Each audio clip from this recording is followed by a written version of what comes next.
السلام علیکم۔ ایک مرد کے لیے اس کی عزت اور کردار سب سے اہم ہوتا ہے، اور اگر وہ مرد اپنوں سے دور پردیس میں بیٹھا ہو تو اس کے لیے اس سے بھی زیادہ مشکل اپنے جذبات اور اپنی خواہشات کو قابو میں رکھنا ہوتا ہے، خاص کر اگر وہ شادی شدہ مرد ہو۔ میری یہ کہانی بھی کچھ ایسی ہی ہے۔ شادی شدہ ہونے کے باوجود مجھے اپنی بیوی کو چھوڑ کر لبنان جانا پڑا، تو جو کچھ وہاں کی عورتوں نے میرے ساتھ کیا، یہ جان کر آپ کے رونگٹے کھڑے ہو جائیں گے۔ میں بستر سے اٹھا اور غسل خانے کی طرف بڑھ گیا۔ مجھے غسل کرنا تھا۔ میری لبنانی میڈم نے رات جو کچھ مجھ سے کروایا تھا، اس کے بعد غسل کرنا مجھ پر ضروری ہو گیا تھا۔ شاور کھول کر اس کے نیچے کھڑا ہوا اور آنکھیں بند کر کے رات کے ایک لمحے کو سوچنے لگا، لیکن پتہ نہیں کیوں جتنا زیادہ میں سوچ رہا تھا اتنا میرا دماغ بند ہو رہا تھا۔ رہ رہ کر مجھے اپنی بیوی کا خیال آ رہا تھا، جسے میں پاکستان چھوڑ کر یہاں آ گیا تھا۔ میری لبنانی میڈم نے جو حرکت کی تھی میں خواب میں بھی سوچ نہیں سکتا تھا۔ وہ جانتی تھی کہ میں شادی شدہ ہوں، اس کے باوجود بھی پتہ نہیں کیوں انہوں نے رات میرے ساتھ یہ سب کچھ کیا تھا۔ شاور کے پانی کے ساتھ میری آنکھوں سے بھی پانی بہہ رہا تھا۔ مجھے اپنے آپ پر شرمندگی محسوس ہو رہی تھی، اور یہ بات جان کر آپ بھی دنگ رہ جائیں کہ کس طرح میری لبنانی میڈم نے۔ میرا نام منور ہے، میرا تعلق سیالکوٹ سے ہے۔ میری شادی کو 10 دن ہی گزرے تھے کہ اچانک ہی مجھے لبنان کی کمپنی سے فون آ گیا۔ مجھے وہاں نوکری مل گئی ہے۔ اس نوکری کے لیے میں پچھلے 2 سال سے کوشش کر رہا تھا، مگر میں نے سوچا بھی نہیں تھا نوکری مجھے اس وقت ملے گی جب میں اپنی نئی زندگی کی شروعات کر رہا ہوں گا۔ اس نوکری کو حاصل کرنے کے لیے میں نے بہت زیادہ محنت کی تھی، اسی لیے جب مجھے یہ نوکری ملنے کی خبر ملی تو میری خوشی کی انتہا نہ رہی۔ لیکن وہیں دوسری طرف میری بیوی بانو، جسے اس بارے میں کچھ بھی علم نہیں تھا، اسے پتہ چلا تو اس نے ایک الگ ہی ہنگامہ کھڑا کر دیا۔ اس قدر روئی کہ میں بیان نہیں کر سکتا۔ کہنے لگی کہ منور، آپ مجھے اس طرح چھوڑ کر نہیں جا سکتے، نہ ہی شادی سے پہلے آپ نے ایسی کوئی بات کی تھی۔ یہ تو سراسر زیادتی ہے میرے ساتھ۔ میں نے اسے پیار سے سمجھانے کی کوشش کی کہ میں نے تو 2 سال پہلے اس نوکری کے لیے کوشش شروع کی تھی، مجھے کیا معلوم تھا کہ اس طرح شادی کے 10 دن بعد مجھے یہ نوکری مل جائے گی۔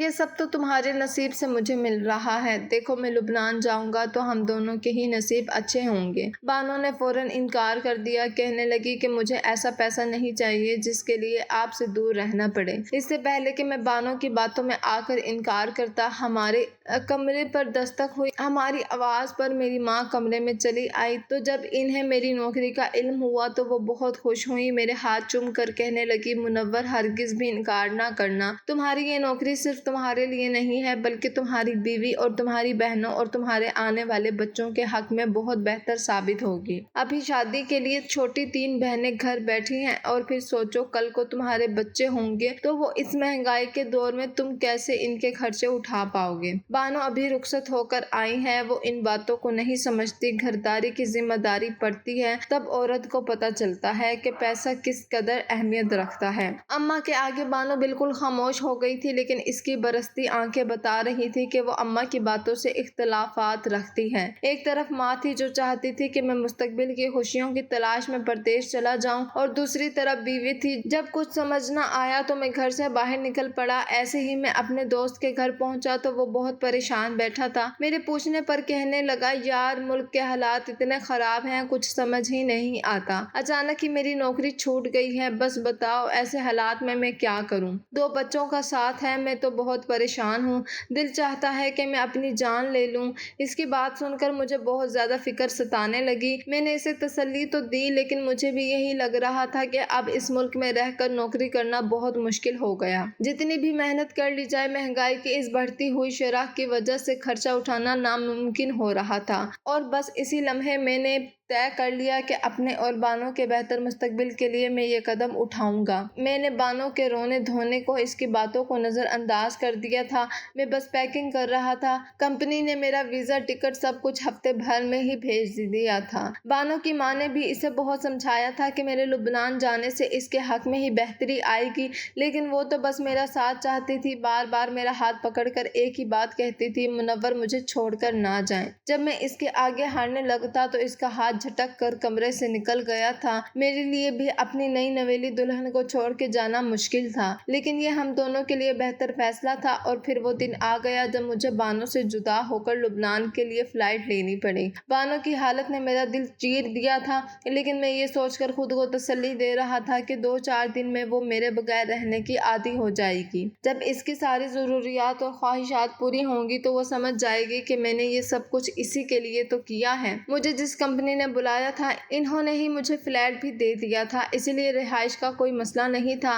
कई घंटों की फ्लाइट के बाद जब मैं यहाँ पहुँचा, सबसे पहले मैंने घर पर ही फ़ोन लगाया था। बानो ने मुझसे बात नहीं की थी, वो सख्त नाराज़ थी। अम्मा ने मुझे तसल्ली दी, कहने लगी फिक्र ना करो, कुछ दिन की बात है, मैं इसे खुद समझा लूँगी। अम्मा से खैर खैरियत लेकर मुझे फ़ोन रखना पड़ा। बानो के इस रवैये ने मेरे दिल को दुखाया था। मैं सोच भी नहीं सकता था कि वो इस कदर ज़िद्दी साबित होगी। बजाय हमारी मजबूरियों को समझकर मेरा साथ दे, वो मज़ीद मेरे लिए मुश्किल खड़ी कर रही थी। पहले दिन तो मैंने आराम किया और दूसरे दिन इस कंपनी को पहुंच गया जहां मुझे हायर किया गया था। मेरी मैडम एक लुबनानी औरत थी जिनके साथ मुझे काम करना था। इनकी इंग्लिश बहुत अच्छी थी और मेरी भी, तो हम दोनों ही इंग्लिश में एक दूसरे से बात कर रहे थे। इन्होंने बहुत अच्छे तरीके से मेरी खैर खैरियत भी पूछी और मुझे अपने मुल्क में आने के लिए खुश आमदीद भी कहा। मैडम के अंदाज कुछ अजीब थे। मुझे अपने सामने बिठाकर वो सर से पैर तक ऐसे देख रही थी कि मैं अपने आप सिमट कर रह गया था। इनकी नजरें मुझे अपने वजूद की आर पार होती महसूस हुई थी।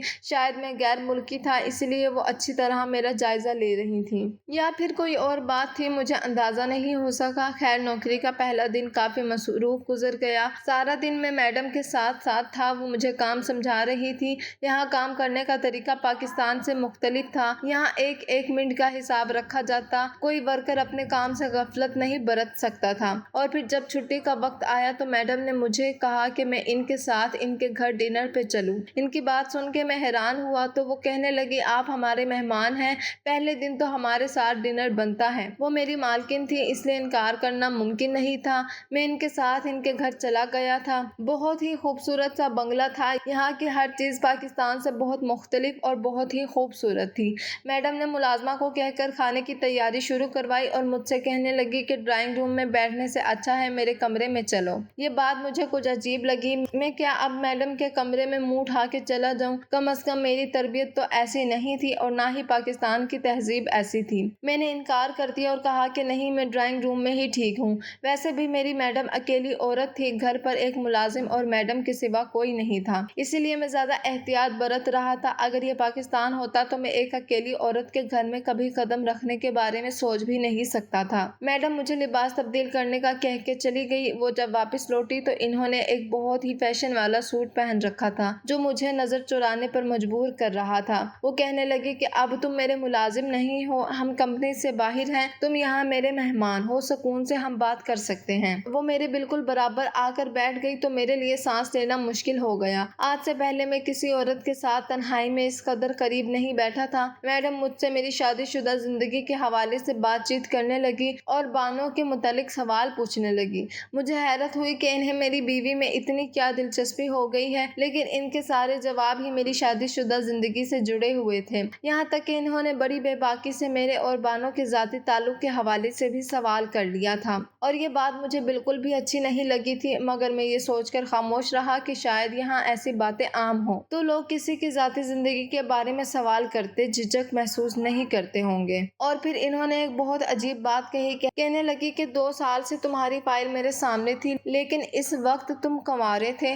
जब मुझे पता चला कि तुम शादीशुदा हो गए हो तो इस वक्त मैंने तुम्हें नौकरी के लिए बुलवाया, क्योंकि मैं एक शादीशुदा मर्द को ही रखना चाहती थी। जब पहली दफा मैंने तुम्हारी तस्वीर देखी थी तो तुम मुझे बहुत पसंद आए थे और फिर जैसे ही तुम्हारी शादी हुई मैंने तुम्हें यहाँ नौकरी के लिए बुला लिया। मैंने हैरत से मैडम से पूछा, मेरी शादीशुदा होने से इस नौकरी का क्या ताल्लुक है? मेरी बात सुनकर इनके चेहरे पर अजीब सी मुस्कुराहट आई। वो कहने लगी कि पाकिस्तानी मर्द अगर शादीशुदा हो तो इसकी बात ही कुछ और होती है। मैं नासमझी से इन्हें देख रहा था। वो हंसकर कहने लगी, कुछ ही दिन में तुम्हें समझ आ जाएगी मैं ऐसा क्यों कह रही हूँ। मैंने मैडम के साथ खाना खाया। खाना बहुत ही अच्छा बना हुआ था और इसके बाद जब रुखसत की इजाज़त लेने लगा तो मैडम कहने लगी, रात बहुत हो गई है, अब तुम यहीं रुक जाओ, मुझे कोई एतराज़ नहीं होगा। इनकी बात सुनकर मैं जूम कर रह गया कि कैसे वो मुझ अजनबी को अपने घर पर ठहरने की बात कर सकती थी, जबकि वो खुद भी यहाँ अकेली रहती थी।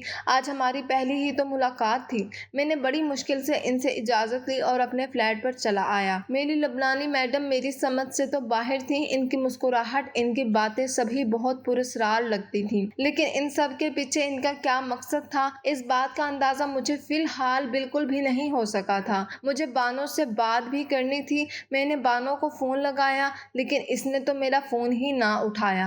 तंग आकर मैंने अपनी बहन को फ़ोन लगाया और इससे कहा कि अपनी भाभी से मेरी बात करवाओ। मेरे सख्त लहजे पर मेरी बहन घबरा गई और ना जाने इसने बानो से ऐसा क्या कहा कि बानो मुझसे बात करने लगी। ना चाहते हुए भी मैं इससे शिकवा कर बैठा था कि इसने मुझसे बात क्यों नहीं की। मैं बहुत ज़्यादा परेशान हूँ। बानो खूब रोई, कहने लगी, आप यहाँ मुझे छोड़ के दूर चले गए हैं। मेरा यहाँ कौन है? आपके जाते ही सारे घर के काम भी मेरे सर पर डाल दिए गए हैं। शादी के 10 दिन बाद ही मुझे ऐसे लग रहा है जैसे मैं भी बेसहारा हो गई हूँ। कोई मेरा नहीं रहा, आप ही नहीं।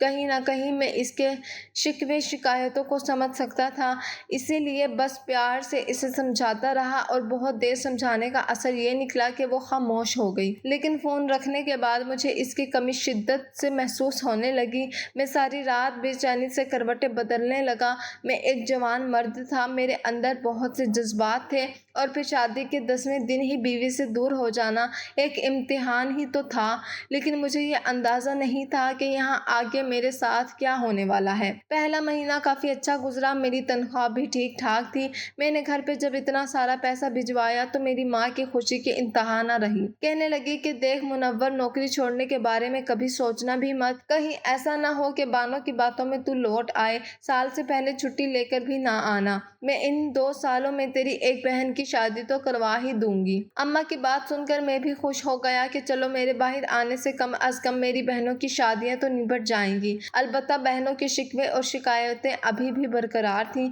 लेकिन अब मैं इनकी कम ही परवाह किया करता था। जब भी वो शिकवा करती मैं अपनी मोहब्बत से इसे मना लेता। और फिर जैसे ही मेरी नौकरी का दूसरा महीना शुरू हुआ, एक शाम छुट्टी के वक्त मैडम ने मुझे अपने कमरे में बुला लिया और कहने लगी, तुम क्या काम से फारिग होते ही अपने फ्लैट में जाकर बंद हो जाते हो? नए मुल्क आए हो, यहाँ घूमना फिरना भी चाहिए तुम्हें, पता तो चले कि हमारा मुल्क कैसा है। मैडम की बात पर मैंने मुस्कुरा कर कहा कि मुझे यहाँ के बारे में कुछ मालूम ही नहीं। यहाँ की ना ही जुबान आती है और ना ही इसके मुतल्लिक मैं कुछ मजीद जानता हूँ, इसीलिए मैं अपने फ्लैट में बंद होकर रह जाता हूँ। वो कहने लगे, आज मेरे साथ चलो, मैं तुम्हें अपना शहर घुमाती हूँ। तुम यहाँ की खूबसूरती को देखकर दंग रह जाओगे। इनके बहुत इसरार करने पर मैं इनके साथ इनके गाड़ी में बैठ गया। वाकई में ये शहर बहुत खूबसूरत था। काफी देर तक वो मुझे मुख्तलिफ मकामात दिखाती रही और फिर एक ऐसी जगह ले गई जिसका मैं तसव्वुर भी नहीं कर सकता था। वो एक छोटा सा डांस बार था जहाँ खुले आम शराब पी जा रही थी और लड़कियों का रक्स भी हो रहा था। मैं जिंदगी में पहली दफा किसी ऐसी जगह आया था, इसीलिए मेरा सांस रुक रहा था और पता नहीं क्यों मेरे हाथ पांव भी कपकपा रहे थे। 5 मिनट भी ना लगे और मुझे ऐसा लगा कि अगर मैं मजीद यहाँ रुका मेरी तबीयत खराब हो जाएगी। मैंने मैडम से कहा कि मेरे लिए यहाँ रुकना मुश्किल है, ये सब कुछ बहुत मुख्तलिफ है, मैं इस मिजाज का नहीं हूँ। मेरी बात सुनकर मैडम जोर से हंसी और कहने लगी, थोड़ी देर की बात है, तुम इन रंगीनियों के आदी हो जाओगे।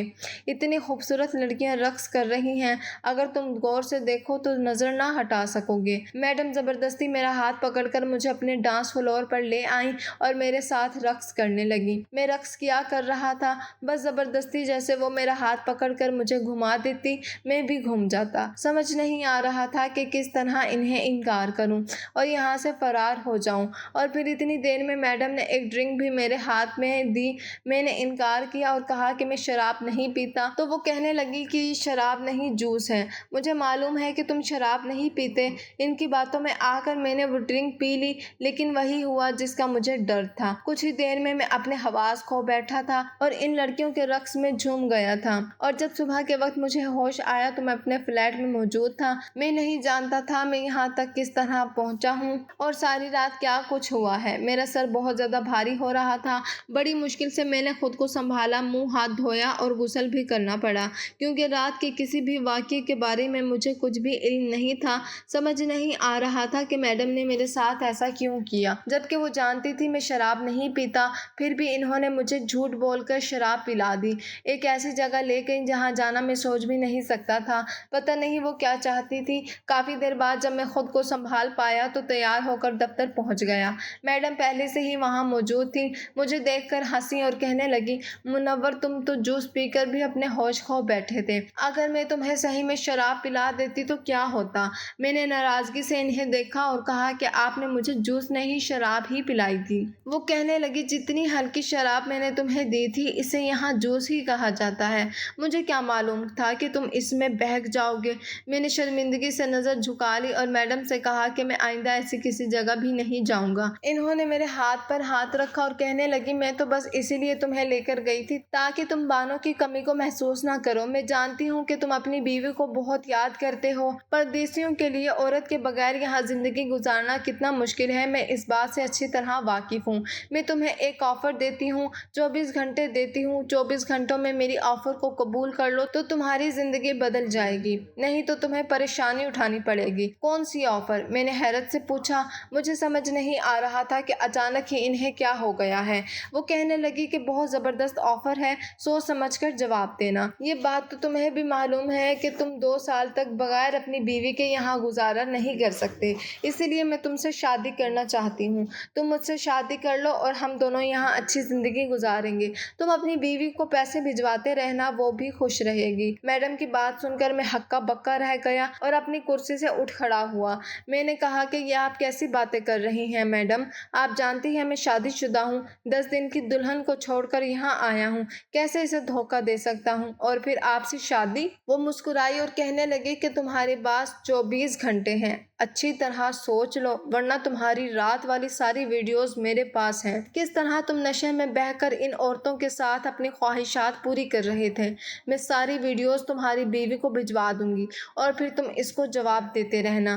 تمہاری شادی شدہ زندگی پوری طرح ختم ہو جائے گی اور میں تمہیں جب یہاں سے نکال کر واپس تمہارے ملک بھیجوں گی تو تمہیں وہاں نوکری بھی نہیں ملے گی، تم ہر طرف سے نقصان اٹھاؤ گے۔ اس سے اچھا ہے کہ تم مجھ سے شادی کر لو۔ میڈم کھلم کھلا مجھے بلیک میل کر رہی تھی اور میں آنکھیں پھاڑے انہیں دیکھ رہا تھا۔ میں سوچ بھی نہیں سکتا تھا کہ یہ لبنانی عورتیں اس قدر چالاک ہوتی ہیں، لیکن میڈم مجھ سے ہی شادی کیوں کرنا چاہتی تھی؟ یہاں ایک سے بڑھ کر ایک مرد تھا اور انہیں تو کوئی بھی مل سکتا تھا۔ وہ جوان بھی تھی اور پیسے والی بھی تھی، لیکن پتہ نہیں کیوں وہ مجھ سے شادی کی خواہش مند تھی۔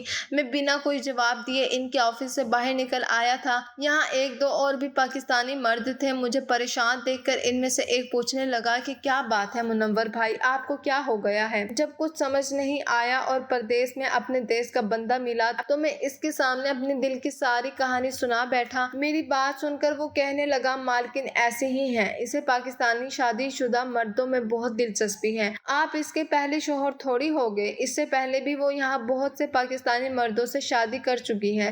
اس کی بات سن کر میرے تو ہوش ہی اڑ گئے۔ یہ کیسی عورت تھی جو پہلے بھی کئی شادیاں کر چکی تھی؟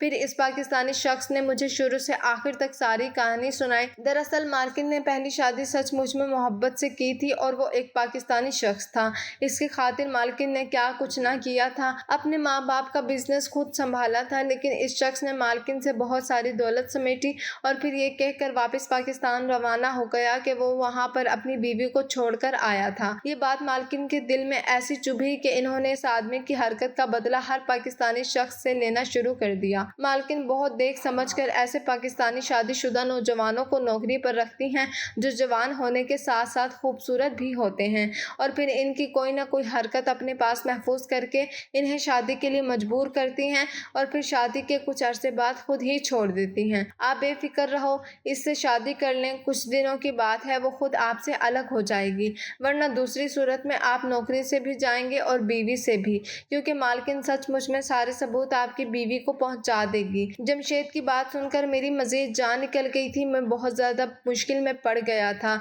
मेरा अपनी मैडम से शादी का कोई इरादा ही नहीं था। मैं बानो को धोखा तो नहीं देना चाहता था, और इस रात भी जो कुछ हुआ था वो मैंने अपनी मर्जी से नहीं किया था, बल्कि मैं तो पूरी तरह से नशे में था, और मैडम ने पता नहीं मुझे ऐसा क्या कुछ करवाया था जिसकी वो मुझे अब धमकी दे रही थी। जैसे जैसे वक्त गुजर रहा था मेरी सांस रुकने लग गई थी। ये 24 घंटे मेरे लिए जिंदगी और मौत जैसे हो गए थे। मैं एक दफ़ा फिर अपनी मालकिन के पास गया था, इनके आगे हाथ जोड़े और इनसे दरख्वास्त की कि मैं इनसे शादी नहीं कर सकता, मुझे अपनी बीवी से मोहब्बत है, मैं इसे धोखा नहीं देना चाहता। लेकिन मालकिन की बात अपनी जगह कायम थी। वो कहने लगी कि शादी तो तुम्हें करनी होगी, वरना मैं तुम्हारी नौकरी ख़त्म कर दूंगी और तुम्हें वापस भेज दूंगी, लेकिन साथ ही तुम्हारी जिल्लत का सामान भी भेजूंगी। तुम सारी जिंदगी अपनी बीवी को सफाइयाँ पेश करते रह जाओगे, वो तुम पर यकीन नहीं कर पाएगी। मैडम की बातें सुनकर मुझे अंदाज़ा हो गया था कि वो अपने मकसद से पीछे नहीं हटेंगी।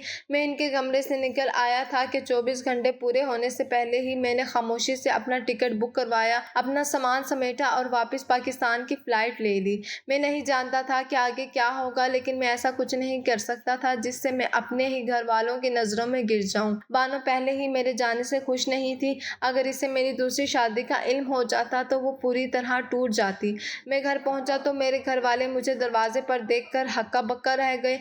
किसी को यकीन नहीं आ रहा था कि मैं इस तरह घर आ गया हूँ। अम्मा ने मुझसे ना जाने कितने सवालात पूछ लिए थे। मेरे पास किसी बात का कोई जवाब नहीं था। मैं कमरे में गया तो बानो की नज़र मुझ पर पड़ी और इसकी चीख निकल गई। मैंने इसे सीने से लगा लिया और वो रोने लगी। वो तो बहुत ही कमज़ोर हो चुकी थी, ऐसा लगता था कि जैसे खाना पीना छोड़ दिया हो। मुझे इसकी हालत देखकर बहुत अफसोस हुआ था। जिसकी खातिर मैं परदेस गया था वही बुरी तरह मिट्टी हो रही थी। मेरे इस तरह रोने पर वो बेचारी घबरा गई थी। मैंने इसे ये कह दिया कि मैं इसके बगैर नहीं रह सकता था, इसलिए लौट आया। मेरी माँ ने मुझे बहुत बुरा भला कहा, लेकिन मैं इन्हें क्या बताता कि मैं किस कदर मजबूरी में वापस लौटा था। कुछ दिनों में मुझे यहाँ पर भी नौकरी मिल गई थी। बहुत अच्छी ना सही, लेकिन बुरी भी नहीं थी। हमारे घर का गुजारा मुमकिन था। और फिर आहिस्ता आहिस्ता मैंने बानो को सारी हकीकत भी बता दी कि मैं क्यों लौट कर आया हूँ। ये सुनकर इसकी भी जान निकल गई थी कि वहाँ की औरतें इस तरह की होती हैं। वो मेरी शुक्रगुजार थी कि इसे धोखा नहीं दिया, दूसरी शादी नहीं की। कभी कभी मैं सोचता हूँ कि हम मर्दों के लिए पैसा कमाना कितना मुश्किल काम है। हम अपना घर बार छोड़कर परदेश जाते हैं और वहाँ पर ऐसे बहुत से लोगों का शिकार हो जाते हैं जो हमारे साथ खेल खेलना चाहते हैं। मेरी लबनानी मैडम भी ऐसी ही थी। मुझसे शादी की खातिर इन्होंने ना जाने इस रात मुझसे क्या क्या करवाया था, मैं नहीं जानता था। शायद वो मेरे अंदर के जज्बात को जगाकर अपना मकसद हासिल करना चाहती थी। मुझे इस बात का एहसास दिलाना चाहती थी कि मैं तन्हा हूँ और मुझे शादी करनी चाहिए। मैंने सही वक्त पर सही फैसला किया था और लौट आया था। मैं अपनी सब माँ बहन बेटियों से कहना चाहता हूँ कि अपने घर के मर्दों का ख्याल रखें, इनकी परेशानी और जिम्मेदारियों का एहसास करें, क्योंकि घर में रहने वाली चार दीवारी का तहफ़्फ़ुज़ पाने वाली औरत इस बात को नहीं जानती कि हम मर्द इन्हें ये तहफ़्फ़ुज़ और खुशियाँ देने के लिए घर से बाहर की धूप में किस तरह अपने आप को जलाकर राख कर देते हैं। जिंदगी और खुशियों पर हमारा भी हक है, लेकिन हम अपने घर वालों की खातिर अपने सारे हकूक़ को भुलाकर बस फ़राइज़ को निभाने के लिए दिन रात कोशां रहते हैं। हम जैसे मर्दों के हक में हर माँ बहन बेटी को दुआ करनी चाहिए। आप लोगों का ख्याल है। हमारी वीडियो अगर आपको पसंद आई है तो ज़रूर लाइक कीजिए, अपनी राय देना चाहें तो कमेंट्स कीजिए, अच्छी लगे तो शेयर कीजिए। इसके साथ साथ अगर आपने हमारा चैनल सब्सक्राइब नहीं किया तो ज़रूर कीजिए और बेल आइकन पर लाजमी क्लिक कीजिए ताकि हमारी हर आने वाली वीडियो का नोटिफिकेशन आपको बर वक्त मिल सके।